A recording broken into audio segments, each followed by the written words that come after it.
सनातन धर्म के ग्रंथों में बताया गया है कि बुरे कर्मों का फल हमेशा बुरा ही मिलता है, चाहे वह इंसान हो या फिर ईश्वर। इसका एक उदाहरण माता सीता का है, जिसका जिक्र रामायण में किया गया है। कथा के अनुसार माता सीता बाल्यावस्था में अपनी सहेलियों के साथ बगीचे में खेल रही थी। वहीं बगीचे में एक तोते का जोड़ा पेड़ पर बैठा था। तोता का जोड़ा भगवान राम और माता सीता के बारे में बातें कह रहा था। उनकी बातों को सुनकर माता का ध्यान उन पर गया।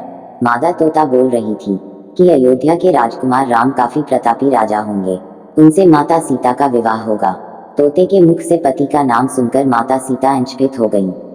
उन्हें अपने बारे में और जानने की इच्छा जागृत हुई, इसलिए उन्होंने अपनी सखियों से कहकर दोनों पंछियों को पकड़ लिया और फिर उन दोनों को पूछा कि भविष्य के बारे में इतना ज्ञान कहाँ से प्राप्त हुआ। तब पंछियों ने बताया कि इससे पहले हम महर्षि वाल्मीकि के आश्रम में रहते थे, जहाँ हर रोज राम और सीता के जीवन के बारे में बताया जाता है, इसलिए उनको दोनों के बारे में सब कुछ याद है।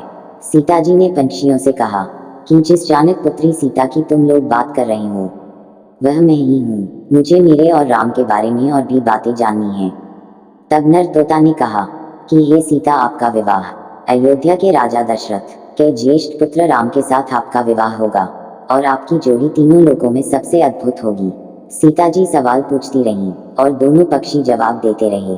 ऐसे में सीता जी प्रसन्न हो गई और कहा कि अब वे हमारे साथ ही यहाँ पर रहेंगे। लेकिन ये सुनकर तोता हैरान रह गया और उसने कहा कि हम पक्षी हैं, हमें पिंजरे में कैद ना करो। तोते ने इसके लिए बहुत याचना की। तब सीता जी ने नर तोते को छोड़ दिया, लेकिन मादा तोते को नहीं छोड़ा और कहा कि यह मेरे साथ रहेगी। नर तोता ने कहा कि मेरी पत्नी गर्भवती है, इसलिए ऐसे समय पर उसको जाने दें। हम दोनों एक दूसरे का वियोग सहन नहीं कर सकते, इसलिए आप मेरी पत्नी को जाने दें। लेकिन सीता जी ने उसकी एक न सुनी। इस पर मादा तोते को बहुत गुस्सा आया और उसने शाप दिया कि जिस तरह तुमने गर्भावस्था में मेरे पति से मुझको अलग कर दिया है, वैसे ही गर्भावस्था के दौरान तुमको भी पति वियोग सहना पड़ेगा। इतना कहते ही मादा तोता ने अपने प्राण त्याग दिए। बताया जाता है कि अगले जन्म में तोता वही धोबी था जिसने माता सीता के चरित्र पर उंगली उठाई थी, जिसके बाद भगवान राम ने सीता का गर्भावस्था के दौरान त्याग कर दिया और फिर सीता माता महर्षि वाल्मीकि के आश्रम में ही रही थी। वहीं उन्होंने अपने पुत्रों को जन्म दिया था, जिनका नाम लव और कुश था।